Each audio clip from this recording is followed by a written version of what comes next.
Hello everyone, welcome to my channel education world. कैसे हो आप सब लोग? आई होप आप सब अच्छे होंगे। आज की इस वीडियो में हम जानेंगे यूपी टेट के अकॉर्डिंग कुछ महत्वपूर्ण राजवंशों के बारे में और उनके जो महत्वपूर्ण राजा थे जिन्होंने उनकी स्थापना करी थी उनके बारे में। इस वीडियो को जरूर देखना क्योंकि इस वीडियो में मैंने बहुत ही ज्यादा इंपॉर्टेंट टॉपिक्स लिए हैं और जो राजा थे ज्यादातर पूछे जाते हैं उनके बारे में मैं इस वीडियो में बताने वाली हूँ। हिस्ट्री में जो सबसे पहले हम वंश पढ़ते हैं वो पढ़ते हैं हर्यक वंश। हर्यक वंश का संस्थापक बिंबिसार था और उसका पुत्र अजातशत्रु था। ठीक है, अगला है शिशुनाग वंश। शिशुनाग इसका संस्थापक था और कालाशोक इसका अंतिम शासक था। नंदवंश 345 से 322 ईसा पूर्व तक इसका टाइम माना जाता है। महापद्मनंद संस्थापक था नंदवंश का और अंतिम नंद शासक धननंद था। हिंडसेप्स, ये बहुत ही महत्वपूर्ण टॉपिक हो जाता है। हिंडसेप्स को दूसरा जो नाम है वो है झेलम। हिंडसेप्स का युद्ध किन किन के बीच हुआ था? तो सिकंदर और पोरस के बीच झेलम यानी हिंडसेप्स का युद्ध हुआ था। इससे आगे का टॉपिक आता है गौतम बुद्ध। गौतम बुद्ध का जन्म 563 ईसा पूर्व लुम्बिनी में हुआ था। उनके गृह त्याग का महाविनिष्क्रमण नाम दिया गया। महावीर, स्वामी महावीर के बारे में जानते हैं।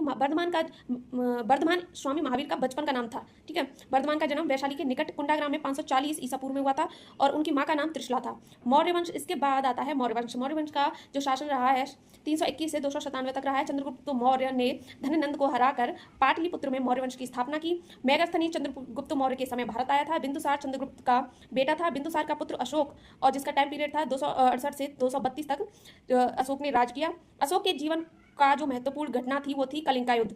शुंग वंश की स्थापना होती है मौर्य वंश के बाद। पुष्यमित्र शुंग ने मौर्यों के अंतिम शासक बृहद्रथ को हराकर शुंग वंश की स्थापना की। देवभूति शुंग वंश का अंतिम शासक था और उसकी मृत्यु देवभूति के मंत्री वसुदेव ने की और वसुदेव ने ही कण्व वंश की स्थापना की। सातवाहन वंश की स्थापना शिमुक ने की थी। ठीक है, अगला जो इंपॉर्टेंट है वो है भारत में प्रथम शक शासक कौन था? तो भारत में प्रथम शक शासक माउस था। कुषाण वंश की स्थापना इसके बाद होती है। कुषाण वंश की स्थापना कडफसेज ने की थी। कुषाण वंश का महान शासक कनिष्क था। कनिष्क ने शक संवत की शुरुआत की थी। पेशावर इसकी राजधानी थी। इसने चौथी बौद्ध संगीति कश्मीर कुंडलवन में करवाई और चरक कनिष्क का दरबारी वैद्य था। गुप्त वंश संस्थापक श्रीगुप्त था। गुप्त वंश का संस्थापक श्रीगुप्त था। चंद्रगुप्त प्रथम तीसरा शासक था। इसने गुप्त संवत की शुरुआत की थी। इसका उत्तराधिकारी समुद्रगुप्त था। इसे भारत का नेपोलियन कहा जाता था। समुद्रगुप्त को नेपोलियन और कविराज दोनों नामों से पुकारा जाता था। चंद्रगुप्त द्वितीय, इसका द्वितीय नाम विक्रमादित्य था।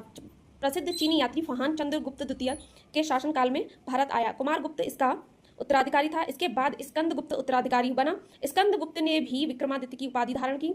हूणों को पराजित करने के बाद हर्षवर्धन का टाइम ये रहा है और पुष्यभूति वंश के प्रथम महत्वपूर्ण संस्थापक और राजधानी थी इनकी थानेश्वर।